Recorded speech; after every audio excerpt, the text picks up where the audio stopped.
Bonjour à tous, bienvenue dans ce Foot in Sarthe. Samedi soir, Sablé accueillait la réserve du stade brestois pour le compte de la 7e journée du CFA2. Les Saboliens s'imposent 3-0. C'est dès l'entame de match que les hommes d'Olivier Pignolet s'imposent en patron. En témoigne cette superbe frappe des 20 mètres distillée par Cyril de Souza à la 7e minute. Le Sablé FC débloque les compteurs à la 34e minute sur une frappe magistrale de Quentin Bachat qui vient se loger dans la lucarne brestoise. Puis 5 minutes plus tard, c'est Willem Pierre-Charles qui trouve le chemin des filets. Malgré quelques timides offensives bretonnes, c'est une nouvelle fois Pierre-Charles qui trouve le chemin du but. Écoutons Laurent David, l'entraîneur brestois, au micro de Geoffrey Durand. Quand on est là pour apprendre le métier de footballeur et être footballeur professionnel, on défend un écusson. Et aujourd'hui, on n'a pas montré une bonne image. On a un écusson à défendre, c'est le maillot du stade brestois. Et ils ont été indignes de ça. J'aurais bien aimé connaître la valeur du gardien de Sablé ce soir. C'est ce que je leur ai dit à la mi-temps. Je leur avais même annoncé que quand on prend deux comme ça, que souvent dans les 10 minutes qui arrivent, quand on n'est pas présent dans l'état d'esprit, on en prend un troisième, ça s'est vérifié. Donc ça veut dire qu'ils se sont trompés. En même temps, je me suis trompé aussi sur le 11 de départ, forcément, donc j'en suis bien sûr le premier responsable. Mais ce qui m'inquiète, c'est l'état d'esprit sur ce match-là. Alors j'espère que, comme je leur ai dit à la fin du match, que c'était un accident, que les accidents ça arrive, et qu'après une telle déroute, on va relever la tête. Ça tombe bien, parce que ce sera le derby contre Guingamp. Voilà. L'essentiel pour Olivier Pignolet était de retrouver la victoire malgré la blessure de son capitaine Julien Legendre. Ça va mieux parce qu'on a gagné et ça va moins bien parce que c'est encore un blessé. Donc quand on pense à tout ça, tout ce qui nous arrive depuis le début de l'année, effectivement on peut que savourer ces victoires-là. On ne va pas oublier quand même qu'on sortait de 2 défaites, que la défaite de la semaine dernière, elle nous a fait mal à la tête, qu'il a fallu remobiliser un petit peu tout ça cette semaine et croyez-moi que c'est pas simple. Je pense qu'athlétiquement on a voulu faire les choses et on n'a surtout pas voulu voir cette équipe de Brest s'exprimer. Donc à partir du moment où on veut s'interdire de perdre, on a toute chance d'espérer de pouvoir au moins le gagner, quoi. Au moins prendre les points du match nul, mais en plus quand on y met la manière, quand on y met les intentions, dans les prises de décision, enfin tous les ingrédients qui doivent être réunis pour faire un grand match de foot. Et aujourd'hui par rapport au contexte, c'est vrai que je suis content. Grâce à cette belle victoire, le Sablé FC pointe désormais à la 4e place avant d'aller défier Granville. Les autres résultats de ce groupe A: match nul 0 partout entre Guingamp et Dinan. Granville s'impose à Saint-Brieuc 3-2. Lannion bat Locminé 1-0. Saint-Lô l'emporte 3-1 contre Rennes-Tour-Auvergne. Rennes B inflige 6-1 à Laval. Et Hérouville s'incline 5-0 face à Châteaubriand. Le lendemain, le Mans FC se déplaçait en Vendée pour y affronter le Poiré-sur-Vie. Les Sartois s'inclinent 1-0.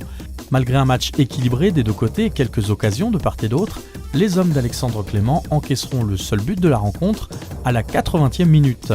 Un 4e match sans victoire pour les Manceaux qui risquent de laisser des traces. Actuellement 5e, les Manceaux recevront Avoine-Chinon lors de la 9e journée. Quelques résultats en bref dans les autres rencontres du groupe B. Tours bat Angers 3-0. Un partout entre Châteauroux et Cholet. Châtellerault l'emporte 1-0 face à Saint-Privé. Avoine-Chinon-Bressuire 2 partout. La Roche-sur-Yon va s'imposer 2-1 face à Thouars. Et enfin Vertou domine Choret 2-1. De leur côté, les filles du Mans FC recevaient Val d'Orge sur la pelouse du Clos Fleury. Les Sartoises l'emportent 2-1. Les Mancelles prennent rapidement le match à leur compte et ouvriront la marque à la 18e minute par Charlène Carsanti.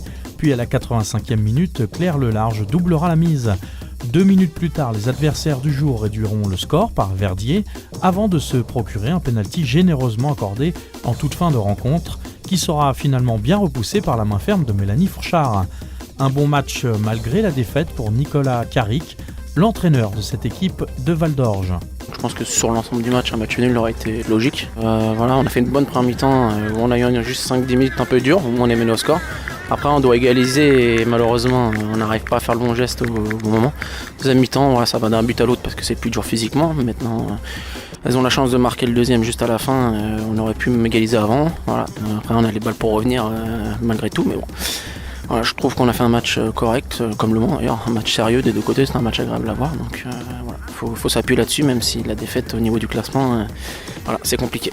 Du côté de Christophe Charbonnier, les stigmates d'un état de fatigue générale restent toujours présents. Quand on voit la performance de Claire Lelarge sur le terrain au niveau physique et les autres, je crois qu'on est en droit de se poser beaucoup de questions.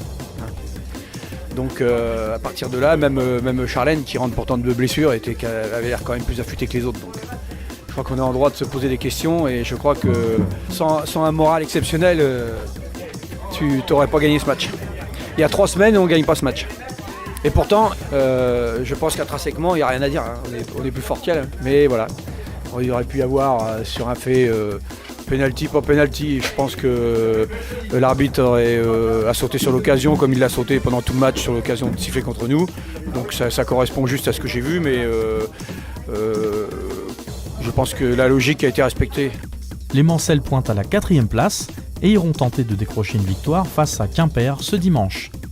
Dans les autres rencontres de ce groupe B de D2, Blanquefort l'emporte 1-0 sur Saint-Malo, Condé-Quimper 4-1, La Roche-sur-Yon bat Rouen 4-0, Angers-Orvault 1-3 et Yzeure va l'emporter 6-0 à Tours. Voilà, c'est la fin de ce Foot in Sarthe. Merci à vous de l'avoir suivi. M72, la web radio sartoise.